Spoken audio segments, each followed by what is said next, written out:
So something quite interesting about the Russia-Ukraine situation is what Larry Fink from BlackRock is saying about it, saying that he predicts the end of globalization because of this scenario playing out. That to me sounds pretty fucking huge. Because as far as we're aware, the agenda is global control via globalist corporations and organizations and banking systems and all that kind of shit. So if Russia isn't playing ball and all of these companies are pulling out of Russia, globalization won't work. You can't just get rid of Russia. That sounds pretty good. Not gonna lie. Of course, people in Ukraine are suffering, and food markets and food supply chains, and if there's probably be a few aftershocks from all of this. But in general, that sounds pretty fucking good. And if I'm in Russia and all these globalist corporations are fucking off, like McDonald's is fucking off, I got a list for you in a bit. Well, I'd be like, well, bye. I mean, imagine if McDonald's fucked off from England. I'd be like, we'll see you later. Be good for the people. So, I don't know. I don't see how this, it might be short-term pain. May have to innovate, and they may, Russians might lose out on some Western luxuries, but I reckon they'll be alright. Probably.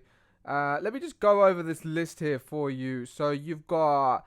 All of these companies were of the first to go away from Russia, leave Russia, and they're all World Economic Forum partners, by the way. The H&M Group, Volvo, BP, Apple, Equinor, LVMH, which is a luxury goods company. Then you've got PwC, PayPal, Visa, MasterCard. Sorry, PwC is the multinational professional services network of firms, blah blah blah, some multinational thing. KPMG, which is another accounting organization, another globalist something or other. IBM, which is International Business Machines Corporation. It's an American multinational technology corporation.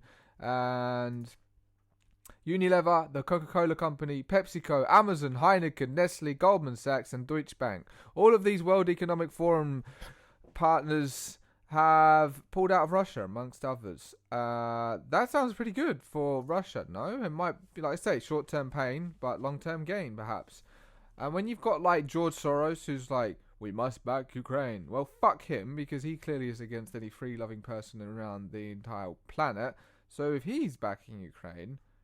Well, that makes me question why the fuck he would want to back Ukraine. What's going on in Ukraine? Then you got Tucker Carlson of Fox News, the most watched mainstream media outlet in the United States, is calling out Hunter Biden for having links to Ukraine. Is calling out the American-funded biolabs, which is a real thing. It's not a conspiracy. It's not some Trump QAnon bullshit. It's actually a thing.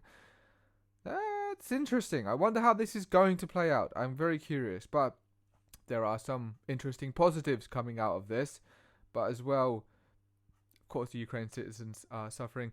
I wonder how many normies are waking up, though, after seeing that they couldn't see their families for however long, but suddenly the government's like, yep, no problem, take this unvaccinated Ukrainian refugee and we'll even pay you. Only a little bit, though. Also, I have recently just started a Patreon account, so if you'd love to support the channel, I'd really appreciate that. And any support, just helps me more time to create videos, create content, and bring amazing things to humanity, as I'm all about evolution of humanity. So thank you for your support, and see you next time, guys.